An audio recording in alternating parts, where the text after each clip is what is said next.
చిరిగిపోయిన చొక్కా మీద కోటు వేసుకున్నట్లుంది ఏపీలో వైసీపీ పరిస్థితి. ఫ్యాన్ పార్టీ సొంతంగా చేయించుకున్న సర్వేలోనే సీన్ రివర్స్ అయిందని తెలిసిందట. జగన్ దగ్గర మొదలు పెడితే ఆ పార్టీలో ప్రతి ఒక్కరూ ఈసారి వచ్చేది మేమే అని గంభీరమైన డైలాగులు వదులుతారు. కానీ వైసీపీ హయాంలో జగన్ సేవలో మునిగిపోయి ప్రస్తుతం పోస్టింగులు కూడా లేక ఖాళీగా ఉన్న ఐఏఎస్లు ఐపీఎస్లు చేయించిన సర్వేల్లో వాస్తవాలు వేరే విధంగా ఉన్నాయి. హైదరాబాద్ లోని గచ్చిబౌలిలో స్పెషల్ గా ఆఫీసు పెట్టి మరి ఆంధ్రప్రదేశ్ లో పార్టీ పరిస్థితి గురించి ఆరా తీయించిన తాడేపల్లి ప్యాలెస్ పెద్దలకు ఆ సర్వే రిపోర్ట్ పెద్ద షాక్ ఇచ్చిందని తెలుగు మీడియాలో వినిపిస్తున్న టాక్.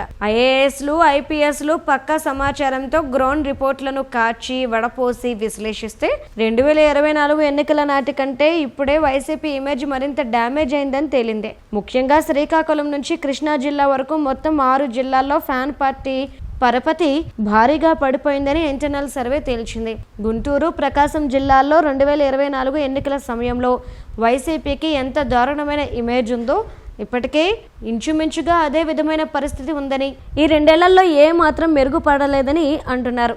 జగన్ మావిగన్ని అఫీషియల్ పాలసీగా ప్రకటించిన తర్వాత గుంటూరు, ప్రకాశం జిల్లాల్లోనూ వైసీపీ గ్రాఫ్ ఘోరంగా పడిపోయిందని తెలుస్తోంది.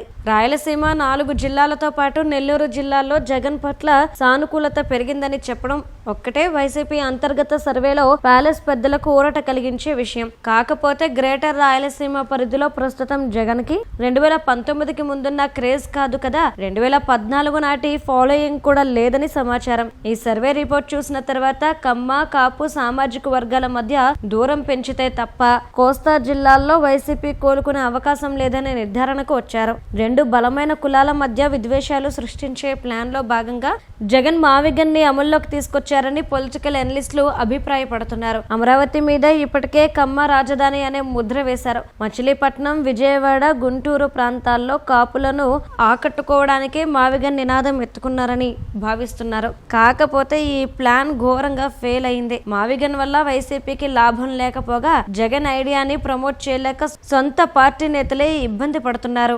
రాజకీయాల్లో ఎప్పుడు ఏమైనా జరగచ్చు అంటారు, కానీ అద్భుతాలు తరానికి ఒకసారి మాత్రమే జరుగుతాయి. మిగిలిన సమయాల్లో పొలిటికల్ పార్టీల ఫ్యూచర్ ముందే అర్థమైపోతుంది. 2029లో వైసీపీ ఫేట్ ఏంటో ఆ పార్టీ సొంత సర్వేలోనే తెలిసిపోయింది.